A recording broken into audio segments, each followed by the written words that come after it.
Il faut s'assurer que pour les questions, là, il n'y aura pas de questions. Hein. S'il n'y a pas de questions, c'est encore mieux.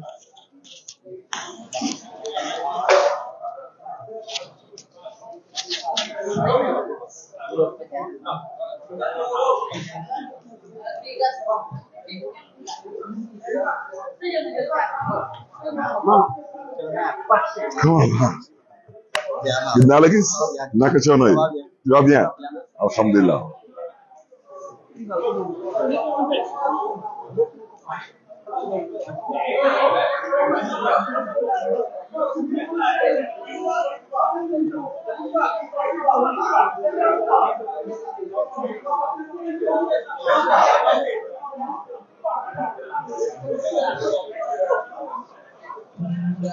Malvina, il faut demander à Pape de faire ce que la presse veut. Ça ne sert à rien de faire ce qu'il veut. C'est la presse qui est là, c'est une conférence de presse. Va le lui dire, s'il te plaît.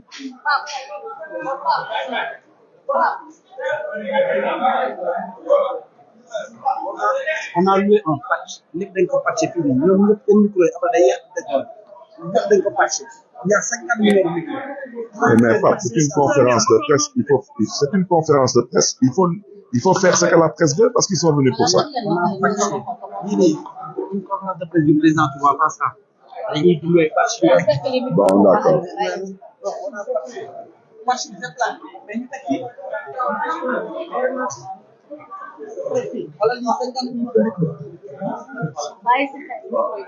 Est-ce que vous avez un micro baladeur? Non.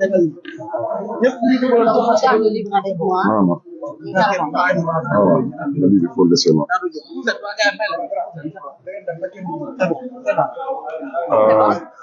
Il faut demander à Moussa Taïla, la présentation c'est où? Il est là. Demande à Moussa Taïla c'est où, c'est quel jour, à quelle heure?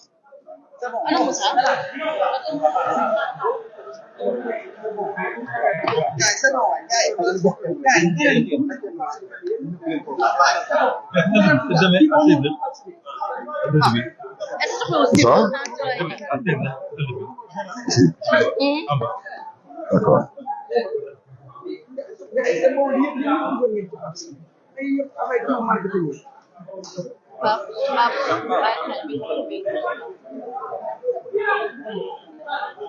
C'est bon.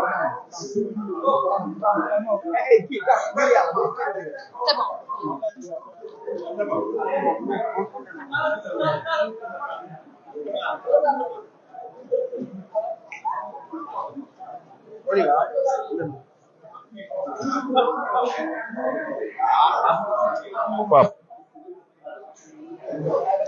Pape. Mais Pape.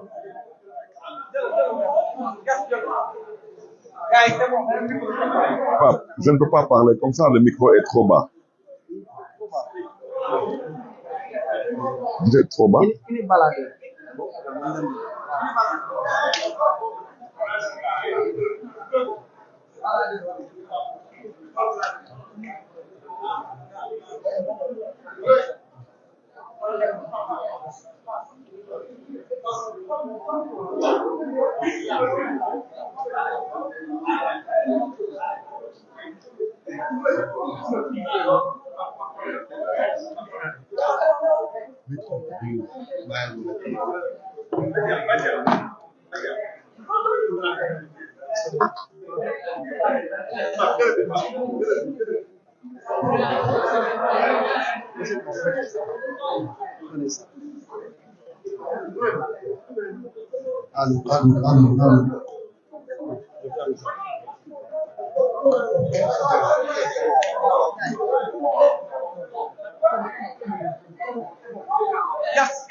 Merci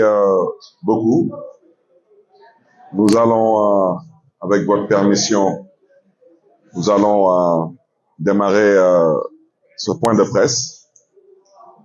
Je voudrais, à l'entame de mon propos, remercier toute la presse qui est venue répondre massivement à notre invitation et dire que je vais d'abord m'exprimer en français et ensuite je m'exprimerai en langue nationale dans le Wolof. Je voudrais dire que cette conférence de presse sera axée sur 2 points. Donc, il y a un premier point et c'est celui qui me tient le plus à cœur. C'est le point qui concerne la mairie de Dakar. Et ensuite, je terminerai cette conférence de presse par une question d'actualité. Alors, j'ai pris sur moi de convier la presse à cet échange, surtout échanger avec le peuple de Dakar. J'ai été absent pendant quelques semaines et je suis rentré à Dakar hier. Nous nous apprêtons à voter le budget de la ville de Dakar pour l'année 2024 et je suis au regret de constater qu'après avoir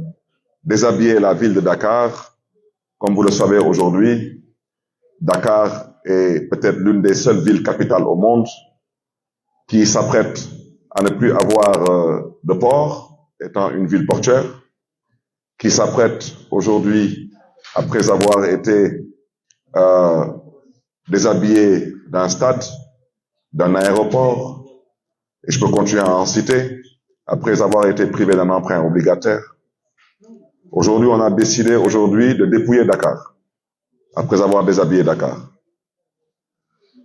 Comme vous le savez, le budget de la ville de Dakar n'est qu'une prévision budgétaire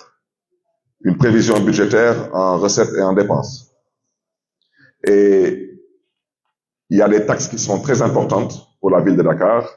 et sont ces taxes qui nous permettent de pouvoir mettre sur la table un budget qui nous permet de pouvoir satisfaire les besoins des populations dakaroises dans le cadre des 9 domaines de compétences qui nous sont transférés par le Code général des collectivités locales. Grande fut ma surprise de voir que pour l'année 2024, plus ou moins pour l'année 2023, excusez-moi, pour l'année 2023, l'État du Sénégal a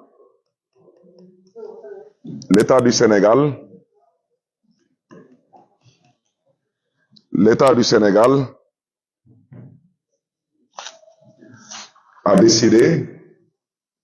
comme je l'ai dit tantôt, de dépouiller la ville de Dakar à travers une taxe qu'on appelle la CELVA. La CELVA, c'est la contribution économique local valeur ajoutée. Je voudrais dire que l'année dernière, en 2022, la ville de Dakar a reçu la somme de 3 milliards 121 millions 21 263 francs. Cette année, pour l'année 2023, l'État décide de quitter de 3 milliards et octroyer à la ville de Dakar 55 millions 37 739 francs. Je voudrais, avant de pouvoir argumenter, dire que 95% de cette taxe, qui est la CELVA, est recouvrée dans la ville de Dakar. Comme vous le savez, quand on parle de contribution économique locale, valeur ajoutée, on parle de TVA. Et comme vous le savez, la plupart des entreprises, des commerces, des structures génératrices d'argent dans ce pays sont à Dakar. Alors, comment est-ce qu'on peut recouvrer 95% d'une taxe dans une ville qui s'appelle Dakar? Et je rappelle que cette taxe est recouvrée exclusivement par des agents de la ville de Dakar, qui sont mis à la disposition de la perception et qui sont payés par la ville de Dakar. Comment on peut accepter l'année dernière qu'on nous donne 3 milliards 121 millions 21 263 francs et que cette année, nous dégringolons à 55 millions 37 739 francs. Ce n'est même plus une volonté de vouloir asphyxier Dakar. Ça devient un sabotage. Je tiens à dénoncer cet état de fait. Je m'excuse de la qualité du son, mais il y a un problème ici. Quelqu'un doit régler ce son.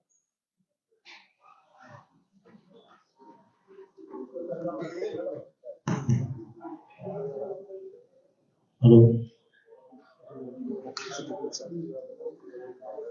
Je m'excuse. On avait quelques problèmes avec le son. Je voudrais, avec votre permission, dire que cette CELVA, en 2019, la ville de Dakar avait reçu en 2019 4 milliards 328 millions. En 2020, la ville de Dakar a reçu 2 milliards 549 millions. Et en 2020, la ville de Dakar avait eu à tirer sur la sonnette d'alarme face à cette injustice.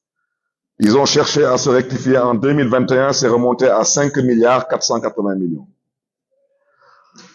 Et comme vous le savez, c'est l'année à laquelle je suis arrivé à la tête de la municipalité. Mais comme c'est de bonne guerre, on a dégringolé cela de 5 milliards à 3 milliards 100. Et cette année, on décide de quitter de 3 milliards à 55 millions. Ce que je veux dire par là, si l'État du Sénégal ne se ressaisit pas, il faut que les gens comprennent que malheureusement, la ville de Dakar, qui avait décidé de mettre l'humain au cœur de ses urgences, de ses politiques, de ses priorités, va trouver des difficultés pour pouvoir honorer ses engagements avec les écoles de la place, ces bourses que distribue la ville de Dakar pour un montant de 3 milliards, aussi bien à l'étranger qu'au Sénégal. Si ces bourses ne sont pas supprimées, ces bourses seront significativement revues à la baisse. Donc je voudrais m'adresser à tous ces étudiants, tous ces étudiantes,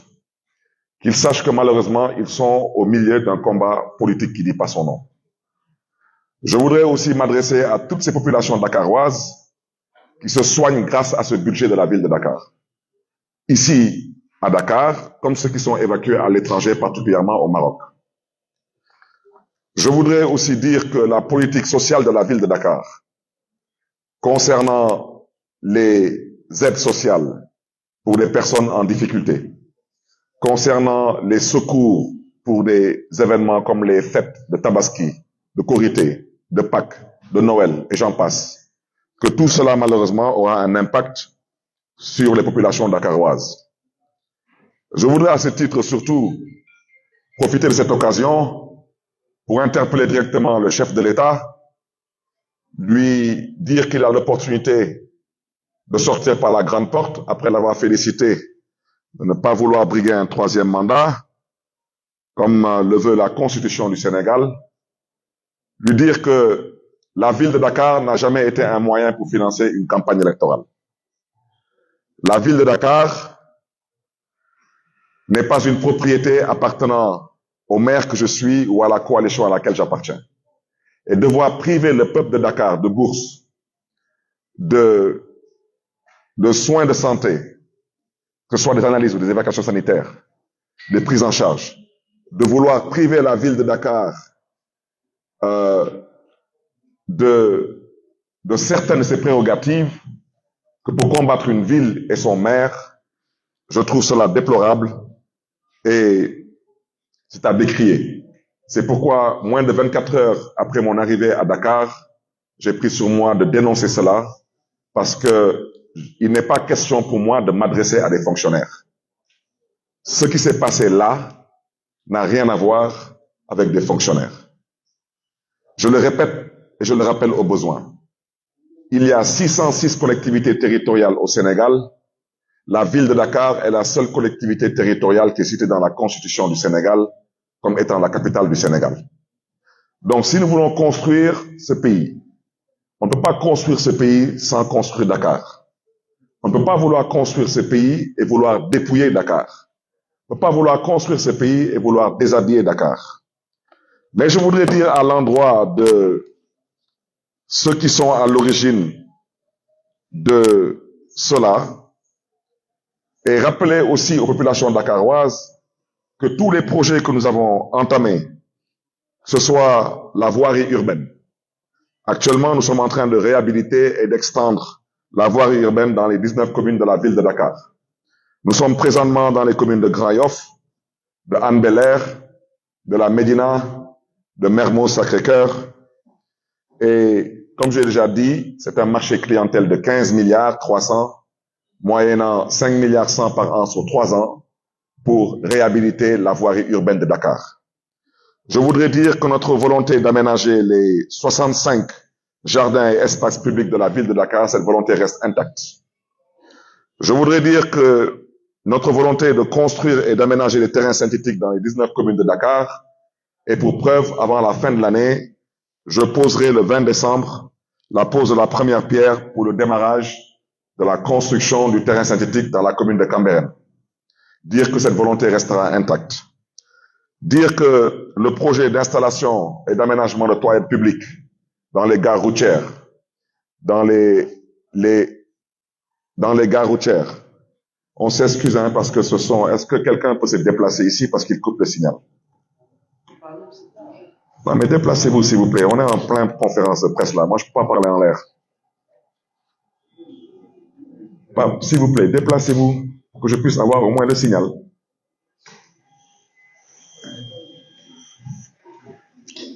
Je voudrais dire que notre volonté de construire le CEM de Cambérène reste aussi intacte. Ce sont des engagements qu'on a pu prendre aussi bien avec le maire de Cambérène que les autorités religieuses à Cambérène. Je voulais dire que l'inauguration avant la fin de ce mois d'un des plus grands centres d'hémodialyse de Dakar sera effectif. Et ce centre de dialyse sera inauguré d'ici la fin du mois de décembre.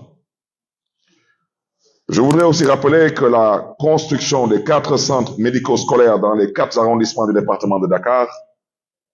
cette volonté reste intacte. Le projet de relamping de la ville de Dakar avec l'extension de l'éclairage public, mais aussi le pavoisement de la place de l'Indépendance et les grandes artères de la ville pour les besoins des fêtes de fin d'année, nous nous y attelons. Et à ce titre,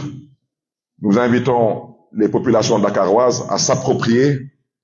du pavoisement sur différents sites de Dakar, des aménagements réalisés par la ville de Dakar pour pouvoir embellir cette ville pour les besoins des fêtes de fin d'année. Je voudrais dire aussi que la construction du CM Adama Diallo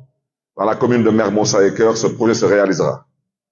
La construction du lycée dans l'arrondissement de Grand Dakar, dire aussi que la ville de Dakar s'engage à le réaliser. Dire aussi que la construction du pôle parents-enfants de l'hôpital Abbas Ndao, nous sommes en phase de finition. Ce sont des engagements de campagne que nous comptons respecter. Dire que les travaux d'extension du centre de gériatrie de Ouakam, ces travaux aboutiront, Inch'Allah. Dire aussi que la construction et l'installation d'une salle IRM dans l'hôpital Abbas Ndao se fera dans le premier semestre de 2024. Dire que la construction et l'aménagement de la place des cultures urbaines de Dakar avec un skatepark à Grand Yoff, cela a déjà été réceptionné. Je terminerai en parlant des travaux d'aménagement concernant les cimetières de Saint-Lazare et de Yoff. Dire actuellement que tout ce qui est pavage est terminé, nous sommes sur les parkings et les murs de clôture. Dire que l'aménagement et le pavage des lieux de culte, nous avons commencé avec la grande mosquée de Liberté 3 en face du commissariat de Dieppel, ainsi que la paroisse des martyrs de l'Ouganda. Et dire que toutes les grandes mosquées de la ville de Dakar seront pavées dans le courant de l'année 2024. Je parle des mosquées dans lesquelles on prie le vendredi. Ainsi que toutes les églises de Dakar seront pavées. Je terminerai par dire que les travaux d'aménagement des allées Khalifa Boubacar Sy sont lancés. Ce n'est que le début pour pouvoir montrer et démontrer aux besoins de la population dakaroise qu'on peut désencombrer, on peut désengorger et que les bandes de terre sont faites pour être des aires de détente, de promenade, des parcours sportifs, des aires de rencontre et de loisirs et non des aires de vente et le faire sans avoir à utiliser la violence envers des concitoyens. J'ai voulu énumérer tout cela parce que si le bon Dieu nous prête longue vie, si nous terminons ce mandat, je l'ai dit,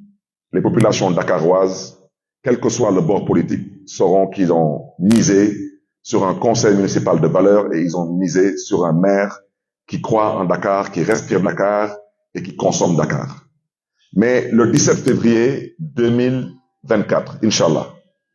ça fera 2 ans que je suis à la ville de Dakar, installé officiellement par le préfet de Dakar. Nous allons, le 17 février 2024, faire une présentation à mi-parcours.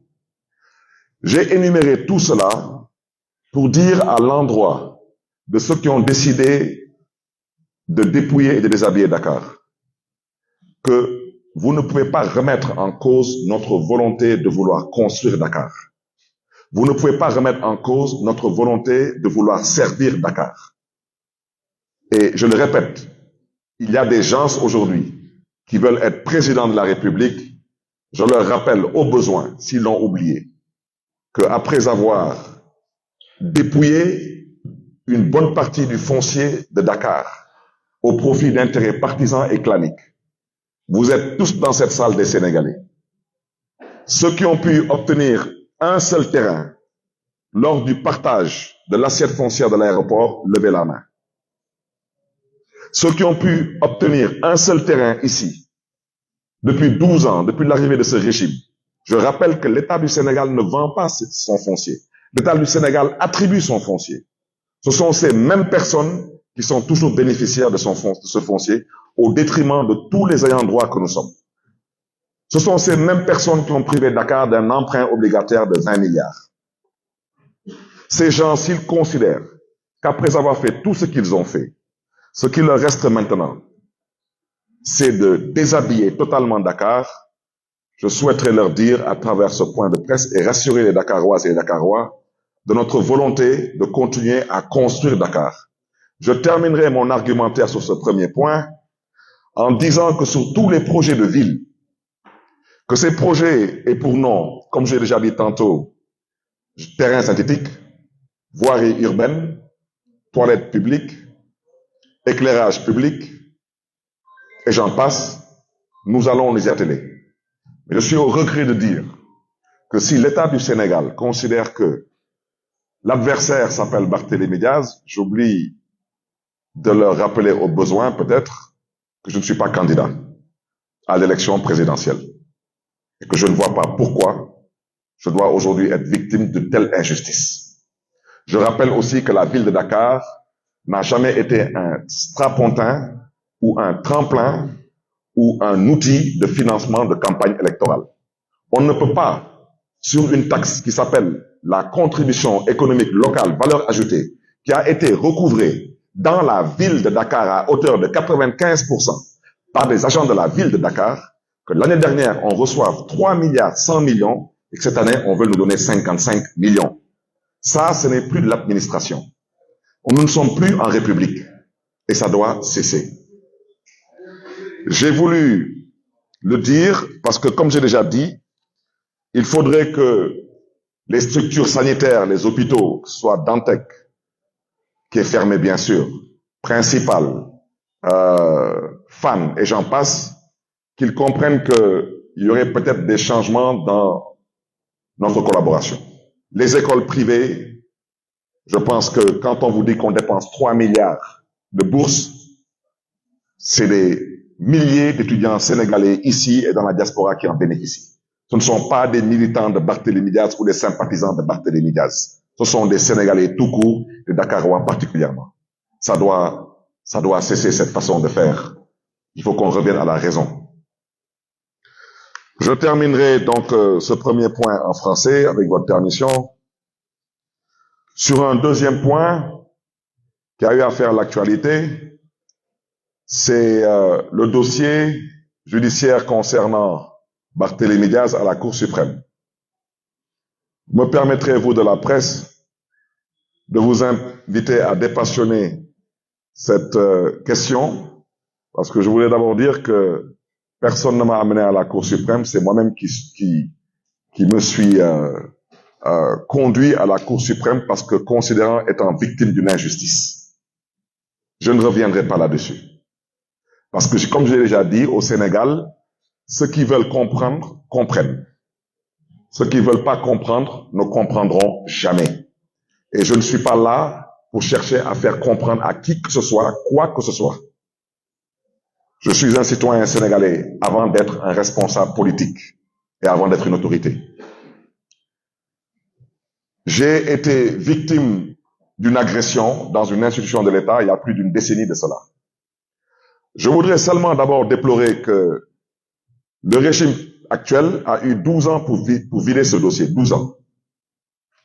Mais comme par enchantement, à la veille de chaque élection, ce dossier est réactivé. Comme vous le savez, à la Cour d'appel,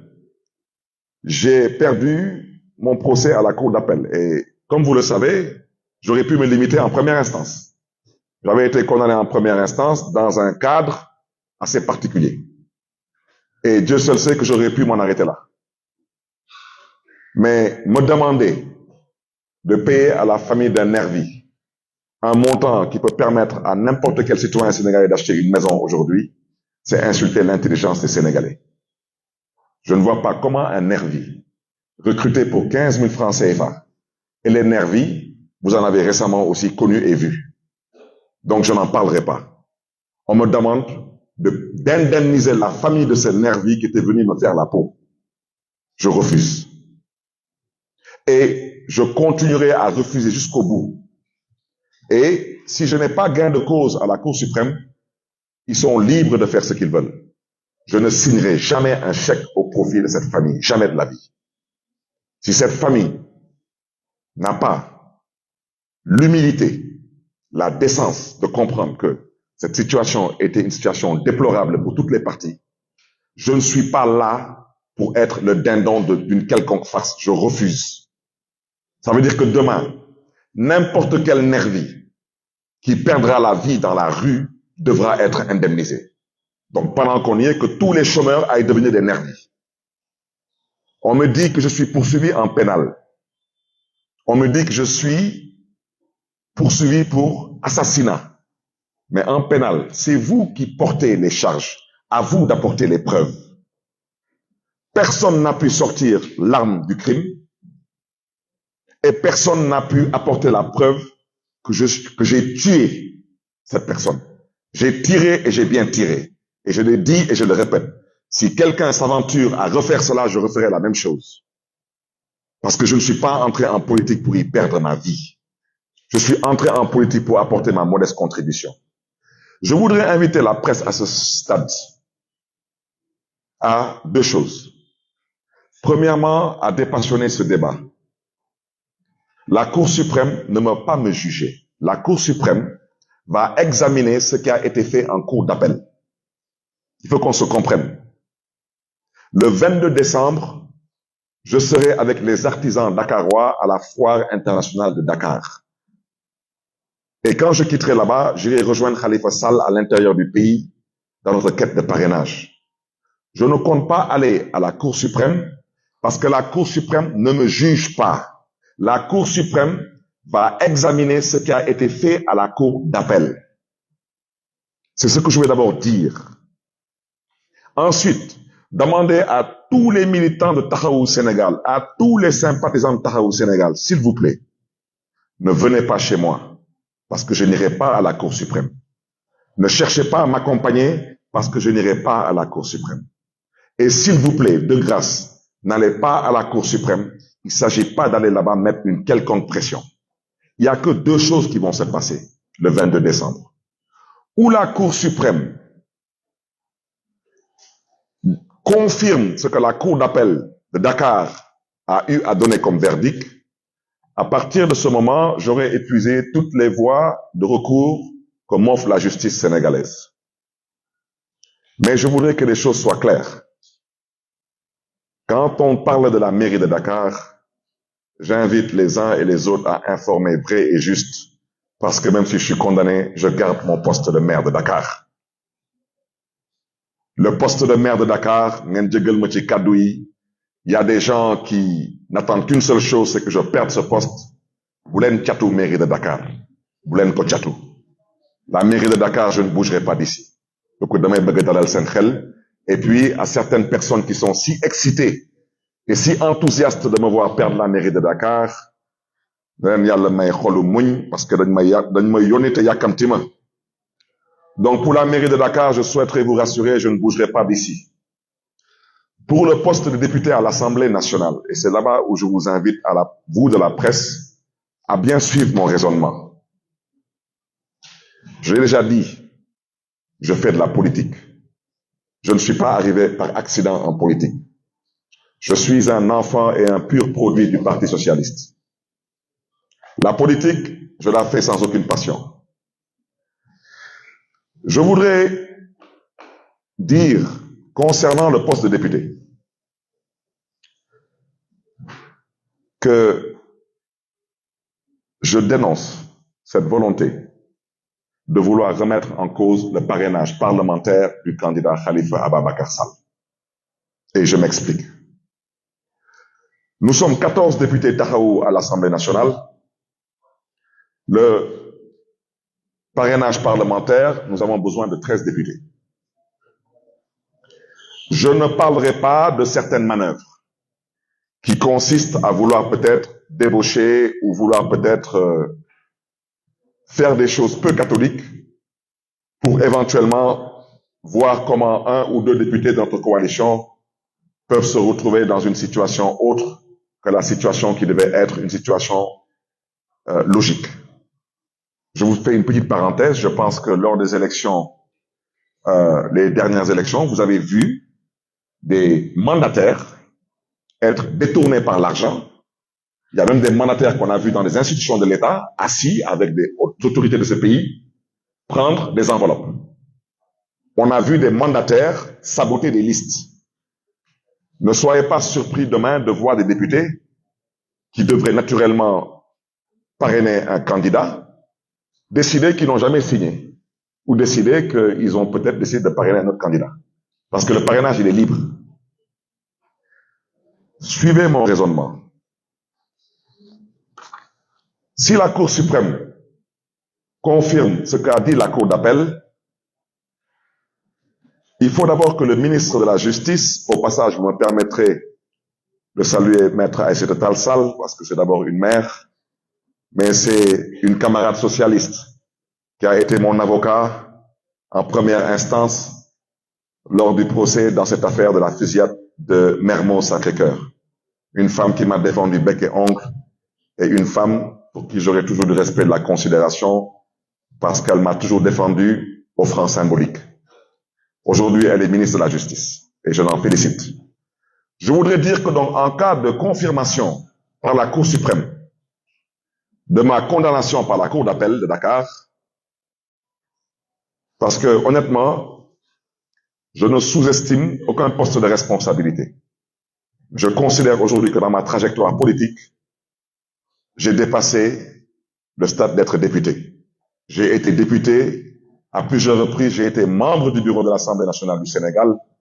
et je pense m'être toujours comporté de façon exemplaire à l'Assemblée nationale, même si des fois, il a peut-être fallu taper sur la table pour se faire entendre et se faire comprendre. Donc je voudrais dire que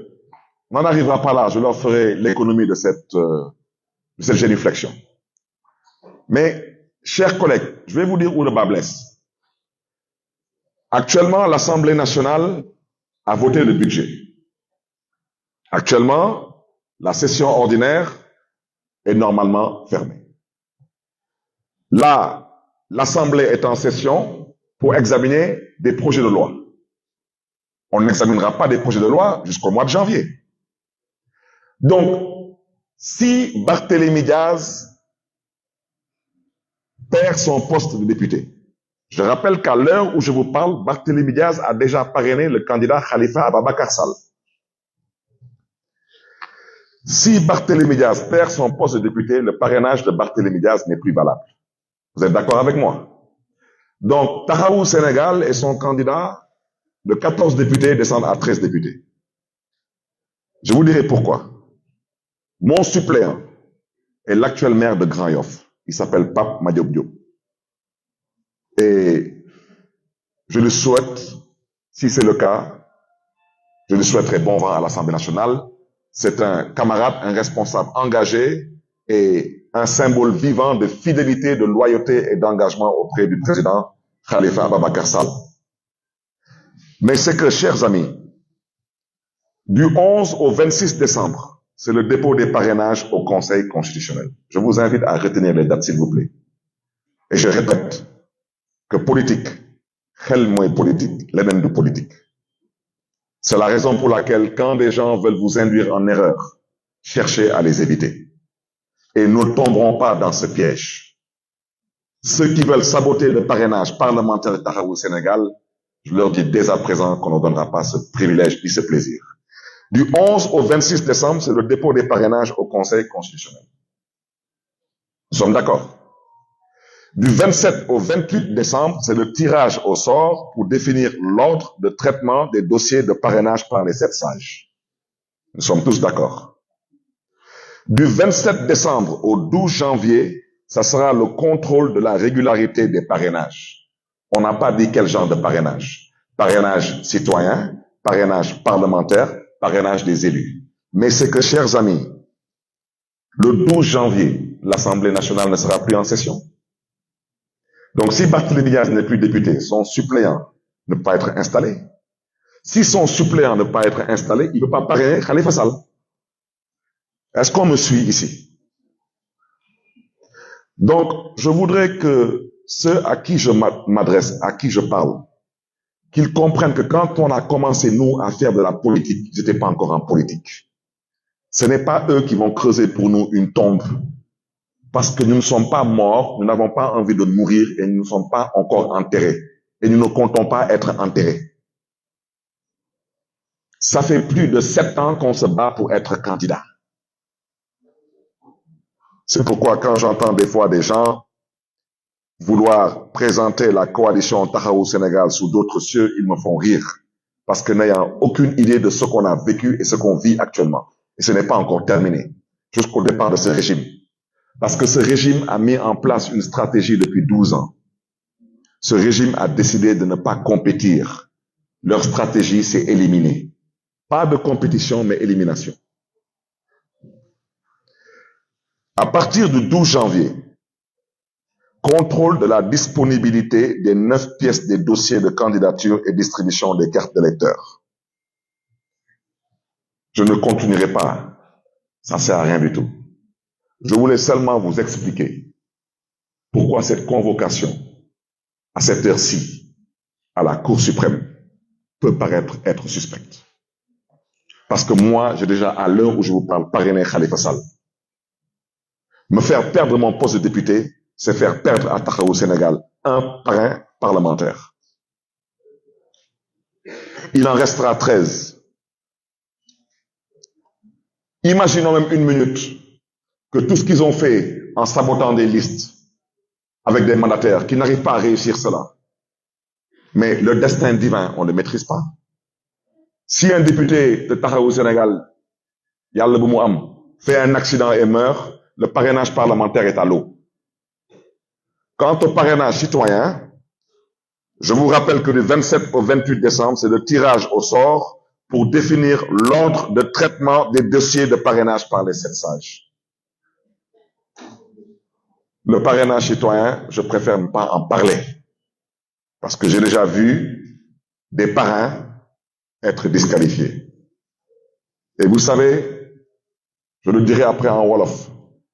mais je vais peut-être le dire en français. En politique, quand on a un certain vécu, on est toujours prudent. Je rappelle que lors de l'élection présidentielle passée, je rappelle que Khalifa Ababakar Sall était sur le fichier électoral. Je rappelle que Khalifa Ababakar Sall était éligible avec son casier judiciaire.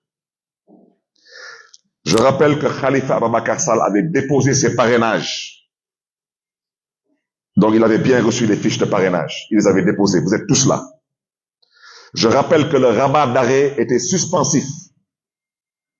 Et tout de même, ils ont trouvé un moyen pour éliminer Khalifa Sall. Donc, je les invite cette fois-ci à franchement arrêter tout cela. Parce qu'en 12 ans, vous n'avez pas voulu vider ce dossier. Aujourd'hui, le 22 décembre, à la veille des fêtes de fin d'année, on me dit que la Cour suprême va traiter ce dossier. J'espère seulement que le droit sera dit, parce que si le droit est dit, je vous donne seulement un seul exemple. J'ai été condamné, entre autres, pour détention de permis pour détention d'armes sans autorisation administrative. Et je vous ai déjà renvoyé à une décision de justice contre Ousmane Ngom, ministre de l'Intérieur d'alors, où c'était la Cour suprême qui m'avait donné raison sur le ministre de l'Intérieur en disant que le ministre de l'Intérieur n'avait pas le droit de me retirer mon port d'armes que j'avais reçu de ses services, en l'occurrence de la direction de la sûreté du territoire, en bonne et due forme, et que, au vu de la personnalité que j'étais et au vu du contexte politique dans lequel on était, que j'avais le droit d'être armé. Donc, dire que je suis condamné pour détention d'armes à feu sans autorisation administrative, ça relève encore du complot politique, politico-judiciaire, si je peux m'exprimer ainsi. J'ai décidé de ne pas parler de la justice. Je terminerai en français par cela. J'ai décidé de ne pas parler des magistrats parce que, comme j'ai déjà dit, j'ai décidé de me recouvrir le corps d'huile. Comme on dit en Wolof, dama diwo diwlin. Ça veut dire que ceux qui doivent partir, pour ne pas dire ceux qui sont déjà finis, je souhaiterais qu'en partant, qu'ils ne cherchent pas à m'emporter avec eux. Donc, je préfère ne pas parler de magistrat parce que une petite virgule, comme vous le savez, peut être reconsidérée en outrage à magistrat. Donc, je m'en remets à Dieu parce que Dieu est le seul maître de nos destins. Je pense que tout de même, il faudrait que les gens reviennent à la raison. Khalifa Sall doit être candidat. Khalifa Sall sera candidat. Et Inch'Allah, Khalifa Sall sera président de la République du Sénégal. Je terminerai ce propos en français en invitant toute la presse et invitant bien sûr par ricochet toutes les populations dakaroises disponibles. Demain samedi, ici à l'hôtel de ville, à 16h, à venir à la présentation du livre sur M. Khalifa Ababakar Sall, Parcours d'un homme d'État. Ce livre a été écrit par son conseiller politique, M. Moussa Taye, qui se trouve être mon actuel directeur de cabinet. Je vous remercie de votre aimable et précieuse attention.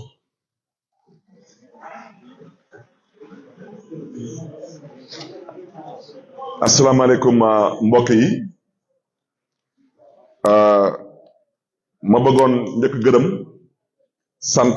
suñu mbokk yi bàyyeeku ci presse bi moo xam presse écrite moo xam presse parlée moo xam site internet yi di leen di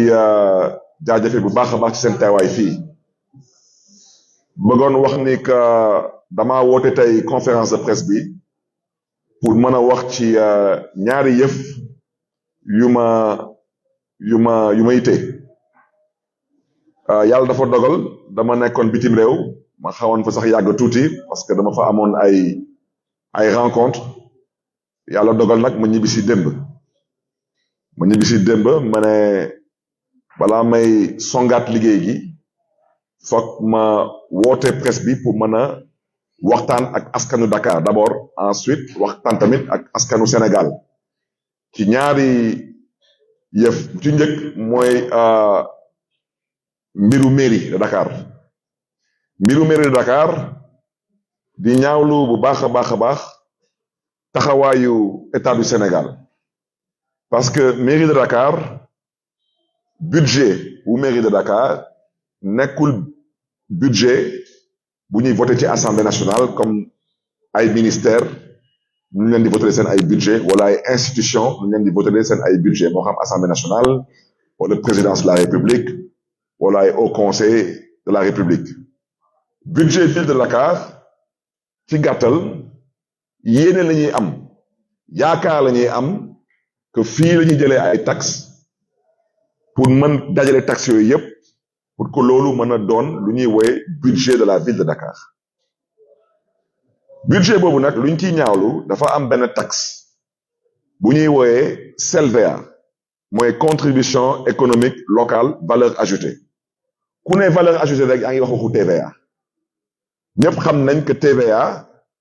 daanaka ci ay gox yu am ay activité économique foofu lu ñu mën a am ay TVA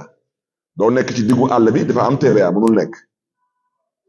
CLVA boobu daaw laa wax daaw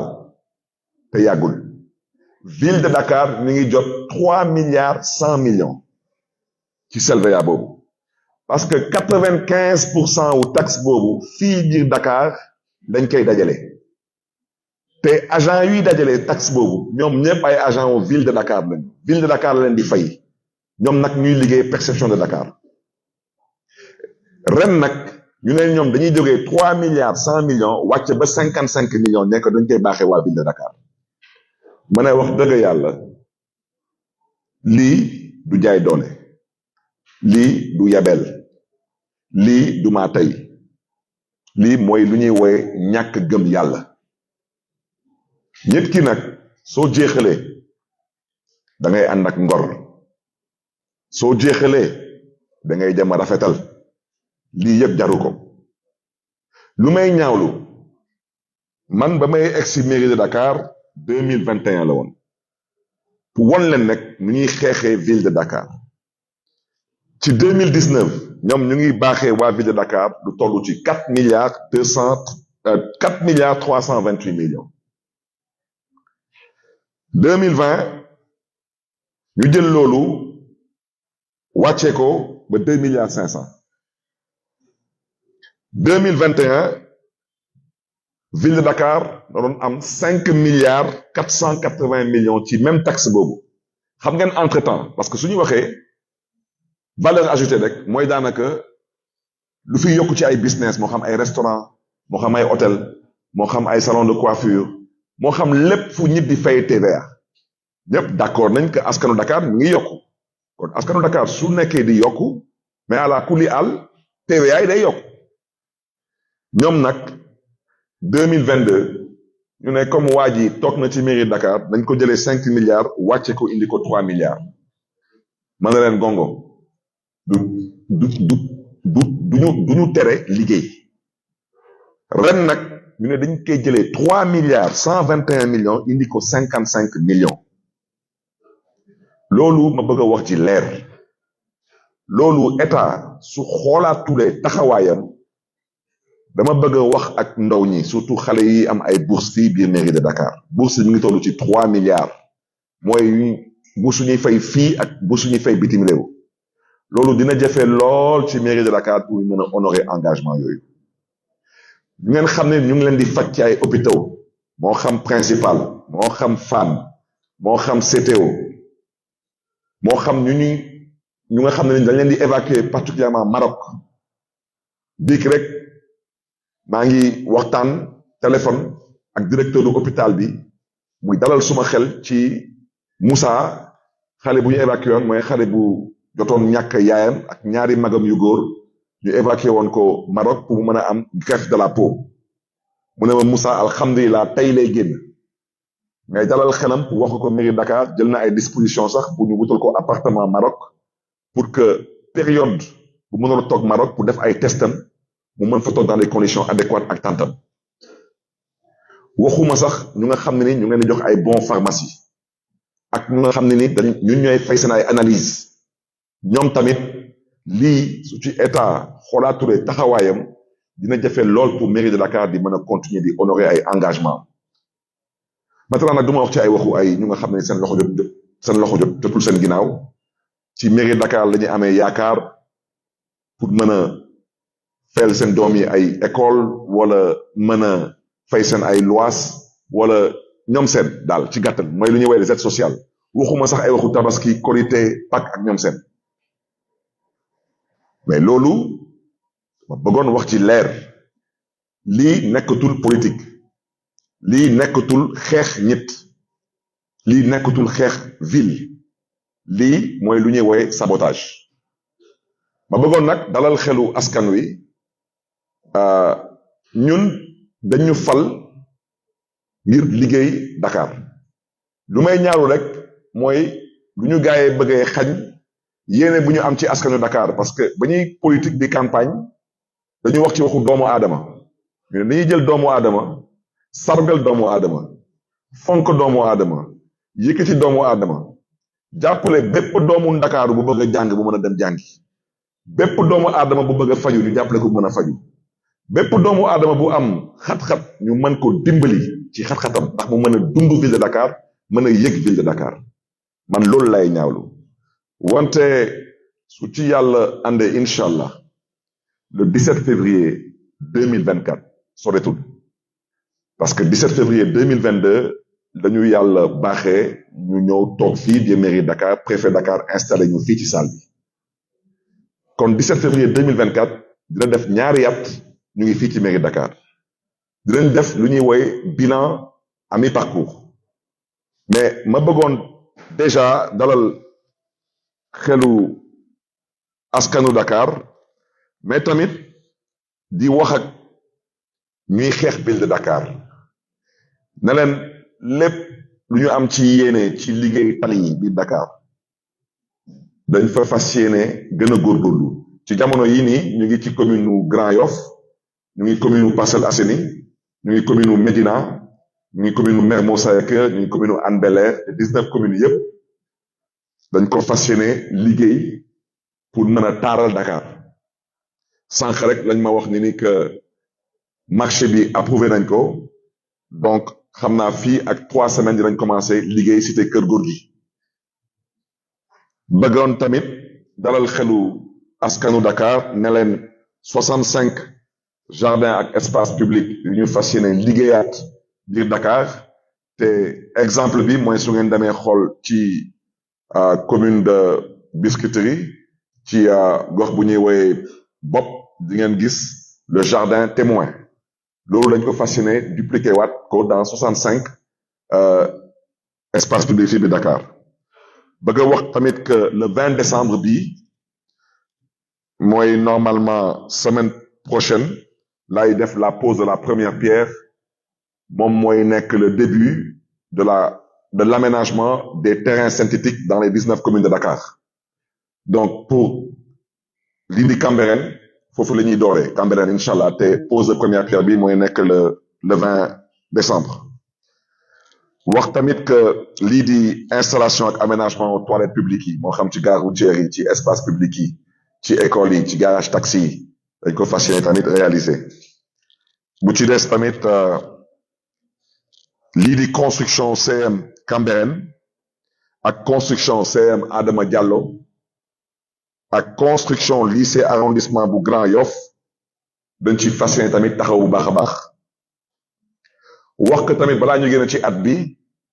dinañ inaugurer le centre de dialyse de la ville de Dakar le centre d'hémodialyse de la ville de Dakar comme vous le savez bu ñu tëjee hôpital Dantec ba tey suñu mbokk yi nga xam ne ni yàlla daf leen nattoo feebar boobu wax dëgg yàlla ñu ngi dund lu metti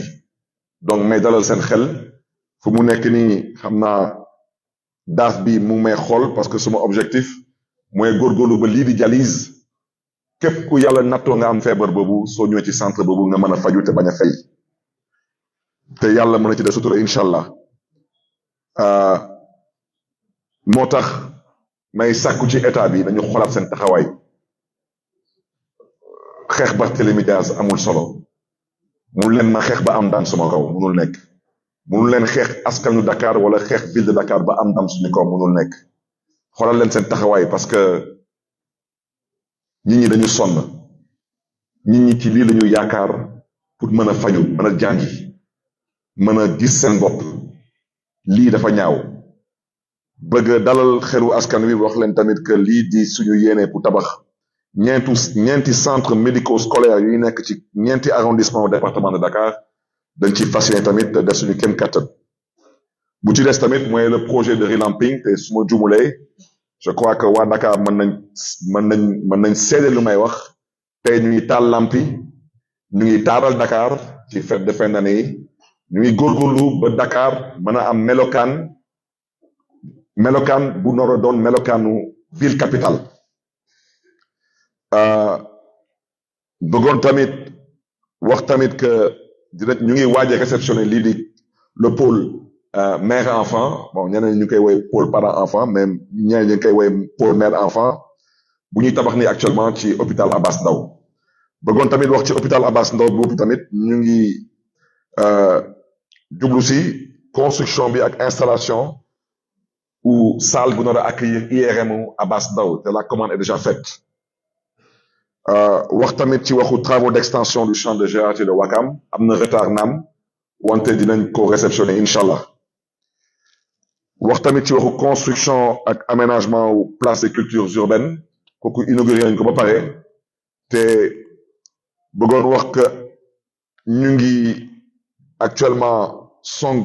ñu ngi song lii di travaux d'aménagement wu ale Khalifa Ababacar Sy te suñ ci pare lu ñuy jublu si ci loolu mooy mën a won suñu mbokk yi parce que xuloo xeex mënuñu jaar ci xuloo ak xeex bu tabax dëkk bu tabax ko dañ koy waxtaane dañ koy pencoo suñu mbokk yi nekk ci mbedd yi ñu ñuy woy ay ambulant duñu ay sàcc dañuy daan seen doole wante dañ leen naroo won ñu teg seen bët ñu xam ne ni que dafa am ay place pour liggéey daan seen doole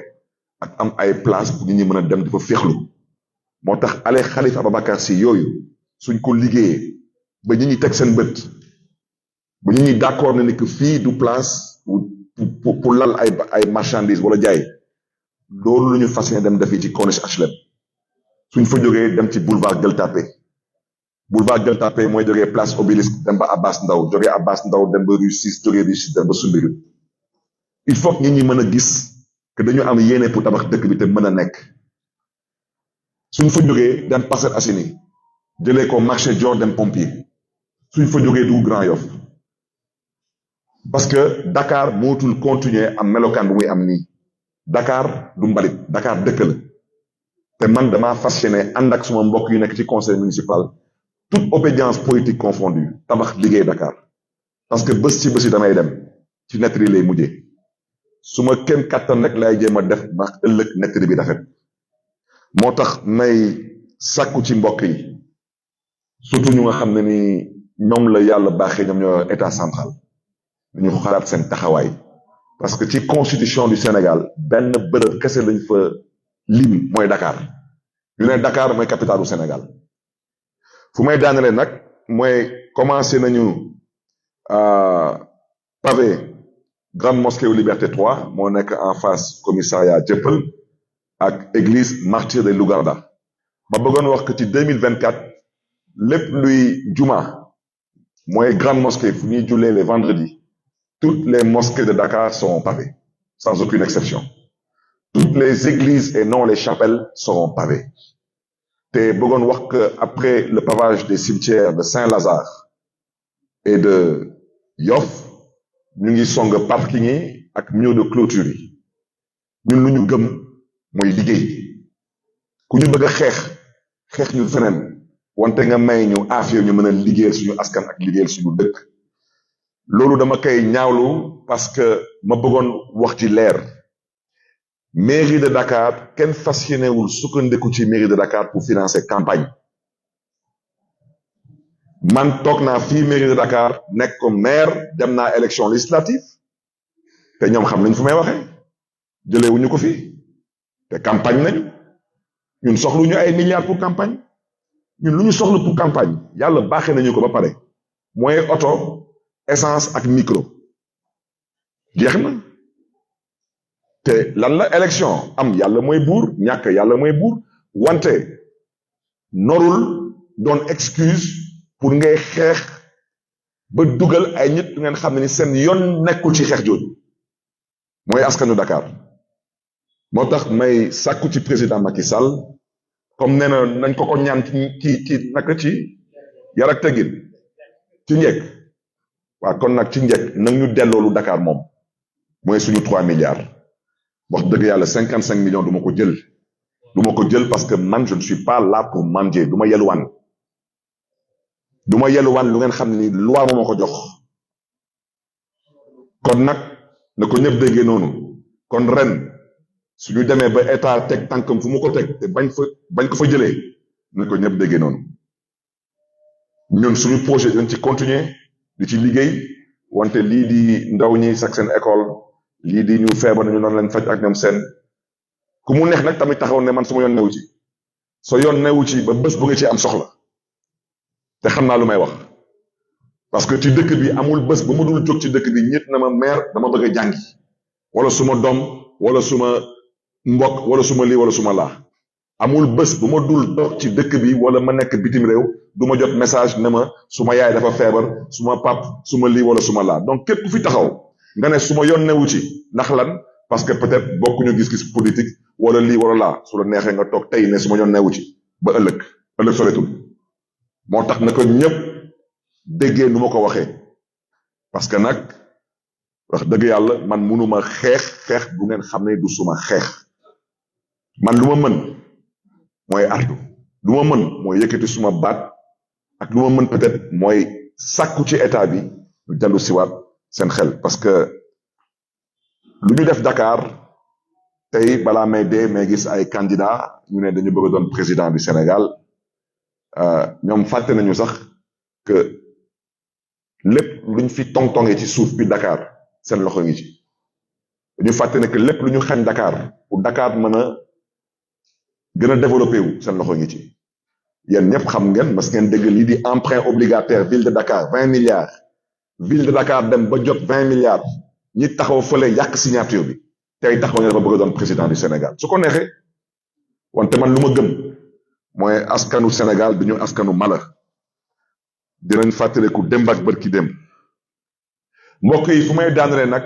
mooy ci deuxième point bi mooy ci dossier bu ñu woote fële ci Cour suprême ñu ne le 22 décembre dossier wu fusillade bi mooy xeex bu amoon ci mairie Mermoz Sacré-Cœur duñ ko àtte ma bëggoon leeral wax ci parce que moo tax may sàkku ci presse bi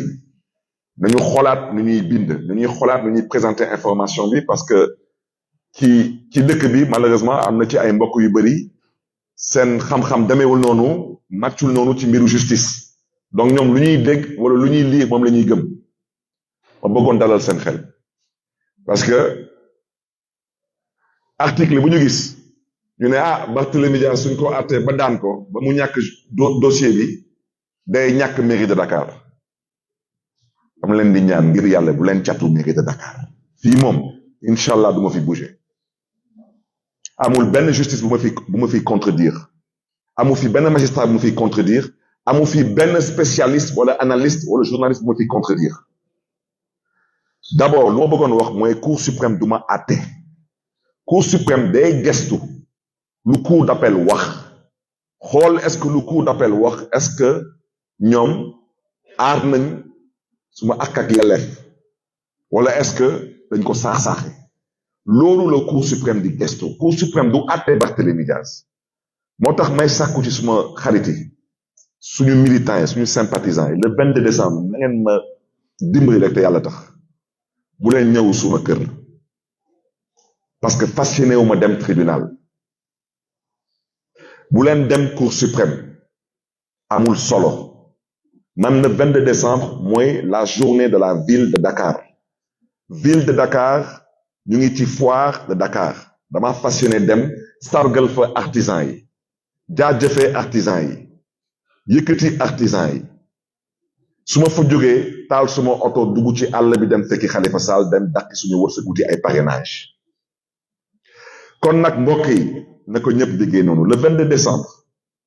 Cour suprême day xool dossier bi xool lan moo jot a xew ci cour d'appel bi lu tax Barthélémy Dias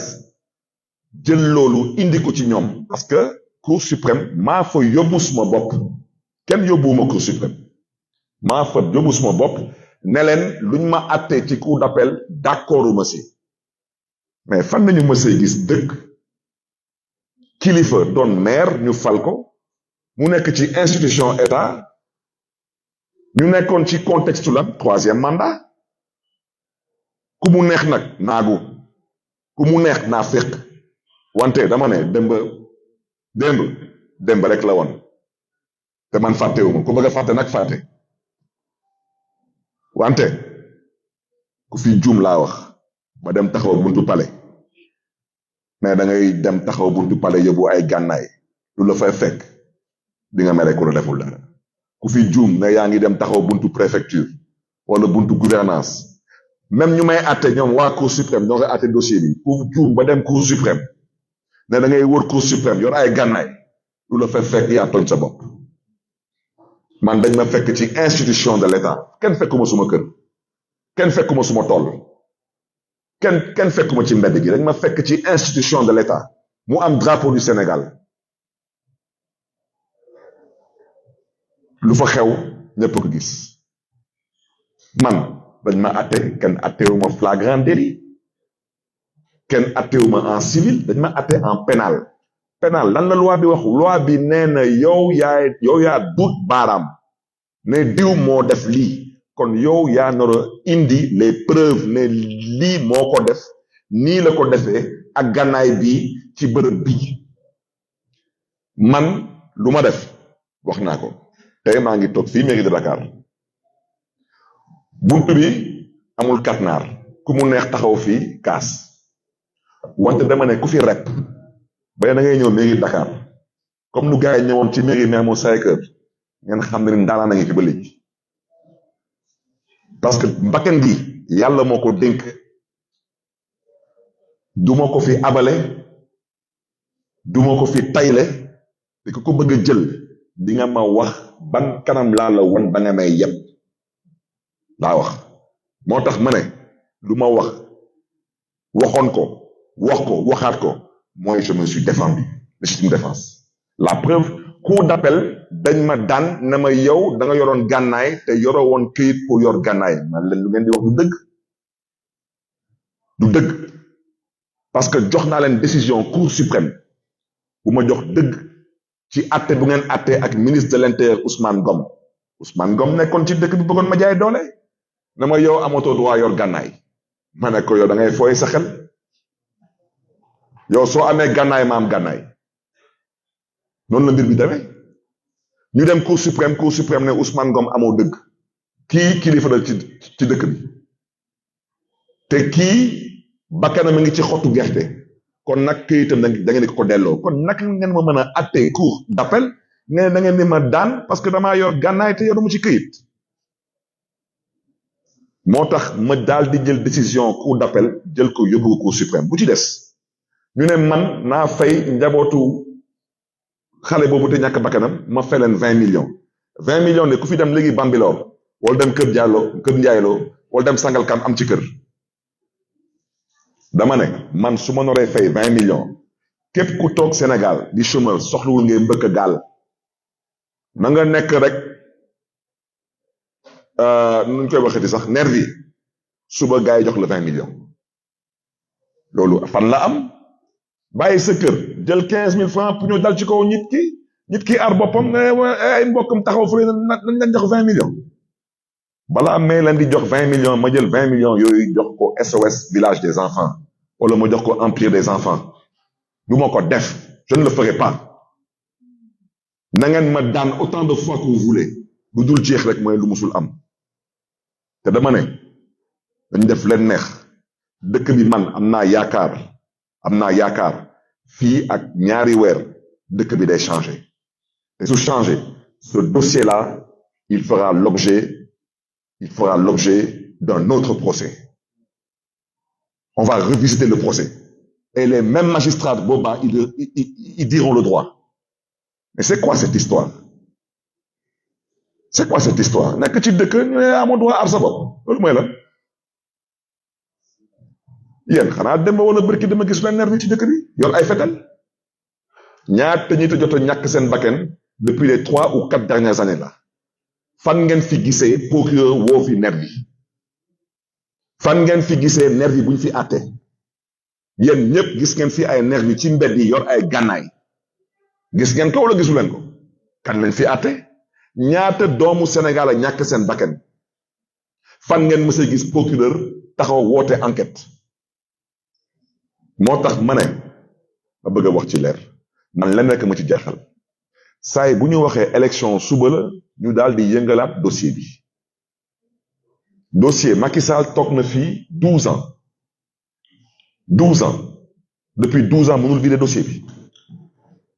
ba may wut mairie de Dakar damaa génn sous-préfecture Almadies déposé suma dossier rek rajo bi ne yaay Barthélémy Dias dossier xaw ma lan fusillade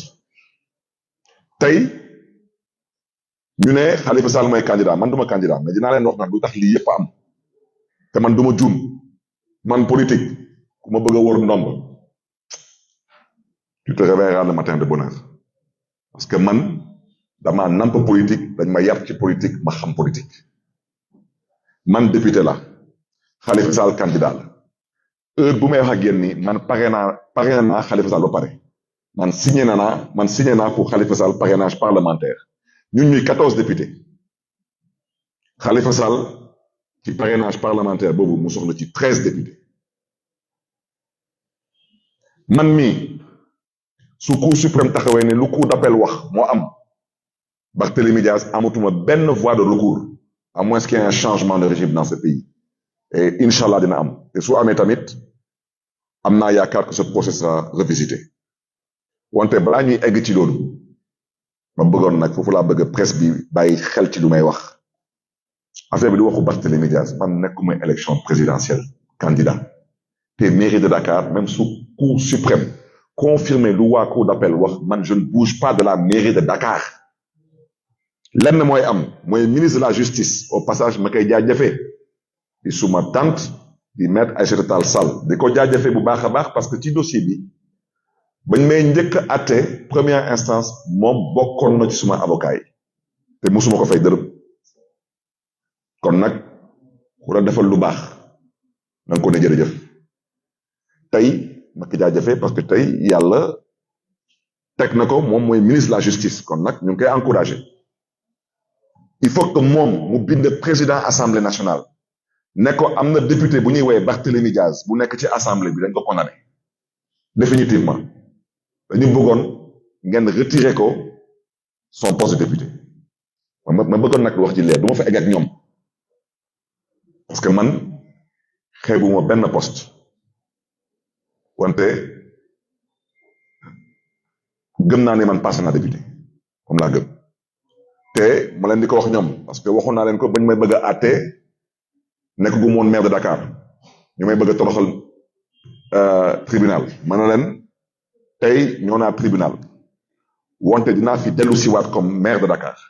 te noonu la mbir bi demee su leen neexee nag ñu jëlaat seen poste député wante dañ ko déggee noonu je reviendrai à l'Assemblée nationale inchallah comme président de l'Assemblée nationale yàggatul te du ma waxoon def leen leen neex du ngeen yàlla vous n'êtes pas des envoyés de Dieu et vous n'avez une maîtrise sur le destin de personne lu tax may wax lu mu leen di wax nii yéen gis ngeen ay élection yàggul ngeen gis ay mandataire ñu leen di jënd di jël seen signature di ko foye ñoom fu mu nekk nii lu ñu mën a def pour rocci benn député wala ñaar député dinañ ko def teg ci fii yàlla rek a xam li xew suba lu tax ma leen di wax lu mu leen di wax nii parce que calendrier bi ni mu tëddee mooy ñoom le 22 décembre lu ñu woote ñoo xam est-ce que le 22 décembre la ñuy vider ou pas parce que mën nañ àtte le 22 décembre def ko délibéré pour début janvier mais du 11 au 26 décembre mooy dépôt des parrainages au conseil constitutionnel mooy du 11 au 26 décembre du 27 décembre au 28 décembre mooy tirage au sort pour définir mooy ordre traitement au dossier parrainage yi mooy juróom-ñaari sages yi ñoom ñoo koy traité wante bu ci ëpp solo dañu ne du 27 décembre au 12 janvier dañuy gestu xool parrainage yi ban mooy baax ak ban moo baaxul parrainage dañu waxuñu parrainage citoyen waxuñu parrainage parlementaire waxuñu parrainage élu dañu ne parrainage kese ñoom ñoo koy gestu waaw maintenant yéen cour suprême su waxee lu cour d'appel def baax na ñoom dañ koy confirmer xam ngeen Barthélémy Dias nekkatul député kon Barthélémy Dias su nekkatul député lu mu parrainé woon Khalifa Sall baaxutul mais c'est que assemblée nationale bu nekkati en session pour mën a installer suma suppléant xaw ma est-ce que xam ngeen fi may waxee am déet parce que man ba may tout tànk dafa doon ping pong bëggoon lool ping pong wante man kenn du ma ping pong man damay ping pong mais duñu ma ping pong moo tax ma ne gaañ yi fu ñu jëm ñun nañu góorgóorlu ba gën a diwoo diwlin parce que dañuy fooye ñoom seen xel lu tax ma leen di wax lu mu leen di wax nii Khalifa Sall bañ koy galgal Khalifa Sall dafa bokkoon ci fichier électoral en bonne et due forme turam nekkoon ci Khalifa Sall bañ koy galgal dafa déposé woon ay parrainage am lépp mët man maa àndoon ak dem si yàlla Idrissa Diallo ak ñoom Babacar Thioye Ba ñu dem déposé conseil constitutionnel jël suñu ay parrainage lépp baax Khalifa Sall bañ koy galgal amuloon à l'époque lu am tey mooy jamono Khalifa Sall dañu waxoon le rabat d'arrêt il est suspensif tey ñoom changé nañ loi bi waaye yow ku nga xam ne daf la jaay doole teg ci maa tey nga nekk ci fichier am sa ay parrainage déposé yow rabat d'arrêt est suspensif moom mu jóg nekk yow mi yow bokkoo kooku su amee sañ-sañu def loolu asamaan lu may wax nii parce que lu may wax nii mooy du 27 décembre au 12 janvier actuellement assemblée nationale nekkul session ordinaire assemblée actuellement mi ngi ci session extraordinaire parce que day examiner ay projet de loi ça veut dire que assemblée balaa le 31 décembre au plus tard balaa le 5 janvier assemblée tëj na ay buntam c'est fini kon assemblée même su amee député bu muy démis de ses fonctions assemblée ne va plus se réunir pour am benn suppléant bi mën a dugg te man ku mën a remplacer mooy suma rakk di suma doomu ndey di nit ku baax nit ku wër muy Pape Madiop Diop di maire Grand Yoff mais ñoom nañ ma wax boobaa suñu ma daanee na ma lu cour d'appel wax ñoom moom la ñuy dëggal waaw maintenant naka la Pape Madiop Diop di duggee assemblée pour mën ma remplacer ci parrainage bi moo tax ma bëggoon leen ñaax ñu gën a xoolaat seen taxawaay parce que man dama diwoo diwlin kenn du dem di ma yóbbaale kooku moom du am moo tax kenn du ma dégg ma tudd ay magistrat du man ak ñoom man xam naa ñu may xeexal wante damay biiralaat du ma wax damay ñaawlu doxalin bi parce que nga am 12 ans pour vider dossier bi yow saay bu ñu waxee suba mooy élection rek nga indiwaat dossier bi mais yow ça franchement jusqu'à quand quoi à un moment donné il faut qu'on apprenne à se respecter te ñoom nee nañu à partir du 12 janvier dañuy commencer di gestu di xool pièce su dossier yi yan na ci baax ak yan na ci baaxul nga xam ne ni amatoo benn possibilité pour rectifier donc loolu dañ koy wax pour leeral askan wi ñu xam ne ni que fu ñu ñii di waxee ak lu xew dëgg-dëgg ça n'a rien à voir moo tax may sàkku ci presse bi il faut vous départir de l'émotion la sensation soyez objectif sur les faits Barthélémy Diaz député pas député ça c'est le cadet de mes soucis moi je vis pas beaucoup moins sur ci wax ji je n'ai jamais touché mon salaire de député